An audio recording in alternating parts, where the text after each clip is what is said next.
Assalamualaikum warahmatullahi wabarakatuh.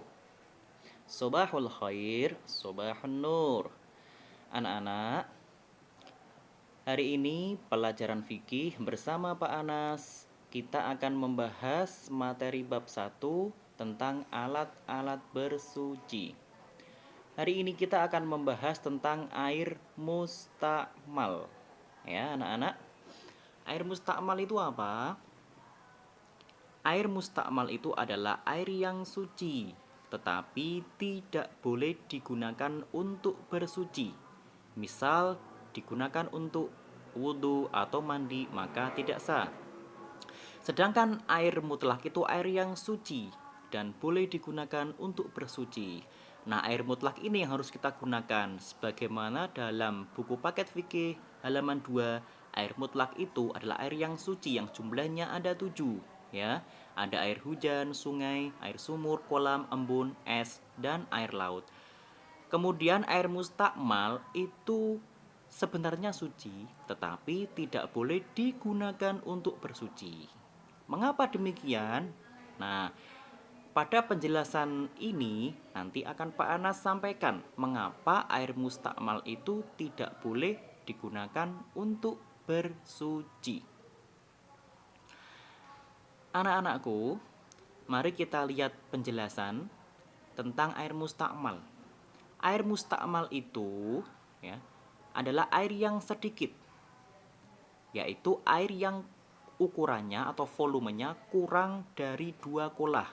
Maka perhatikan bak mandi di rumah kalian, apakah sudah 2 kolah atau belum?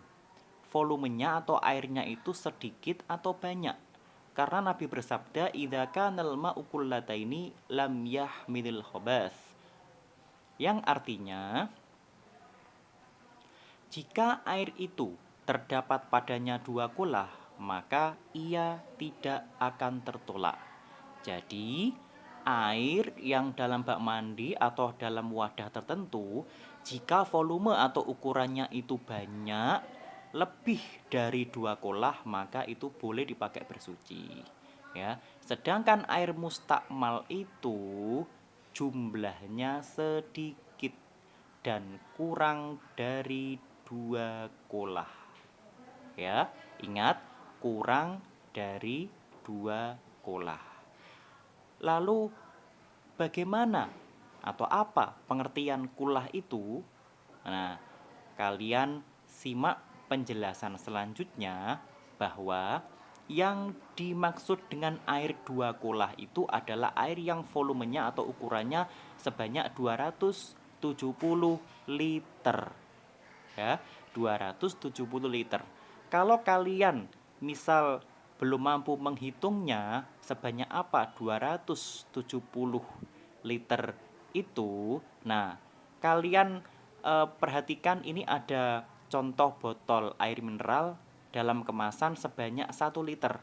Ya, jadi andaikan ada botol 1 liter, maka kalau dikalikan 270 botol, airnya dimasukkan ke dalam bak mandi, maka itu sudah cukup memenuhi syarat dan sudah menjadi 2 kolah ya.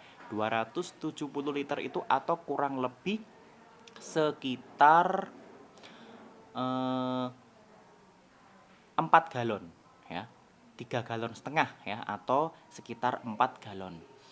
Kemudian air mustakmal yang kedua pengertiannya adalah air yang telah digunakan. Jadi selain air yang sedikit ya, juga yang kedua itu adalah air mustakmal, air yang telah digunakan. Digunakan untuk perkara-perkara fardu. Maka air mustakmal ini tidak boleh digunakan untuk bersuci lagi. Contoh air yang telah digunakan itu seperti ini anak-anak. Coba perhatikan, ketika kalian wudhu memakai air suci dari keran, yaitu air mutlak itu air suci dari keran air. Ketika kita menyalakan keran air kemudian kita membasuh anggota badan kita untuk wudhu, ketika contoh misalnya air itu sudah sampai ke tangan, maka air yang membasahi tangan kita itu kan akan jatuh atau menetes. Maka air tetesan atau air bekas dari wudhu kita itu, itulah yang disebut dengan mustakmal. air ini tidak najis loh ya.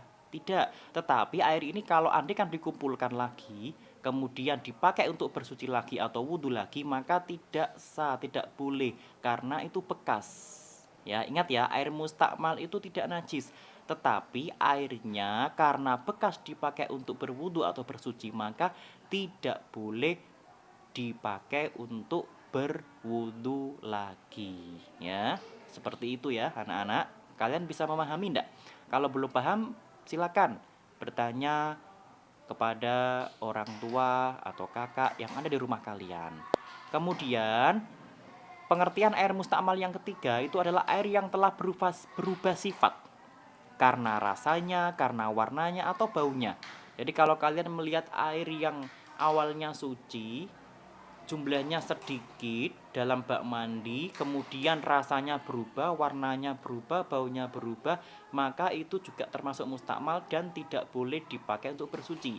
Atau contoh sederhana air mustakmal dalam kehidupan sehari-hari adalah air dalam gelas yang kita masukkan teh, ya, atau kita masukkan kopi, maka air itu akan berubah baik warnanya atau baunya, bahkan rasanya. Maka air itu suci, suci untuk diminum, tetapi tidak boleh dipakai untuk bersuci atau tidak boleh dipakai untuk berwudu. Demikian anak-anak materi yang Pak Anas sampaikan, semoga bermanfaat. Wassalamualaikum warahmatullahi wabarakatuh.